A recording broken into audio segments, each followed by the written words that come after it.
Welcome. I'm Adam Miller, a consultant with the Art of Applying and a graduate of the University of Virginia's Darden School of Business. Today we've got a question from our Q&A vault about renegotiating scholarship money. So let's take a look at what the client asked our consulting team. Hey there, you're watching Ask the Art of Applying. In this series, admissions experts on our team answer real questions from our clients who are navigating the grad school application process. Watch this series to gain perspective and get real expert answers to your most pressing application questions. And if you're interested in learning more about the expert advice, editing, and guidance we provide for the grad school application process, watch the free training in the link below in the description. Be sure to like this video and subscribe to our YouTube channel for more application success stories, application tips, advice, and encouragement. Enjoy the video. They write in and say, "Hi, I'd like to renegotiate my scholarship with Chicago Harris and possibly others depending on my application outcomes, as I think I could probably argue for a bit more cash, given the fact that A, I work in the public sector, and B, I have student loans already from undergrad and would like to minimize my overall debt. My aim is to get at least at Harris $10,000 more per year so that my scholarship would go from $15K to $25K per year, totaling more than 50% of my tuition costs. And do you think this is realistic? Help me negotiate for at least $5,000 more." My other question is, at what point do I submit a scholarship reconsideration letter? Before accepting an offer or after accepting an offer of admission? Thank you. Love this question. And I love that the person who responded to this question actually went to the Chicago Harris School of Public Policy. She writes back, "My advice is to wait until you get your other admissions offers." That makes sense to me too. Now you can use some other letters as leverage.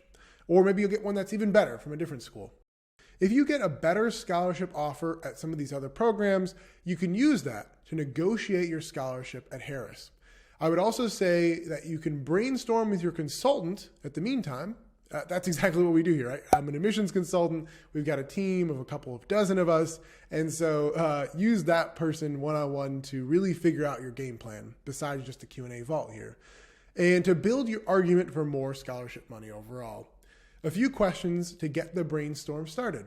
Number one, is your goal to go into public service after you get your degree, where the salaries are not as high, right? That may make a lot of sense. If you talked about wanting to go work at a nonprofit or an NGO or the government, then that makes more sense why you might need additional scholarship money. Second question to get you thinking is, do you now have additional experience that would make you a more prepared student, right? Maybe you've gotten a promotion, or maybe you changed organizations since you hit the submit button.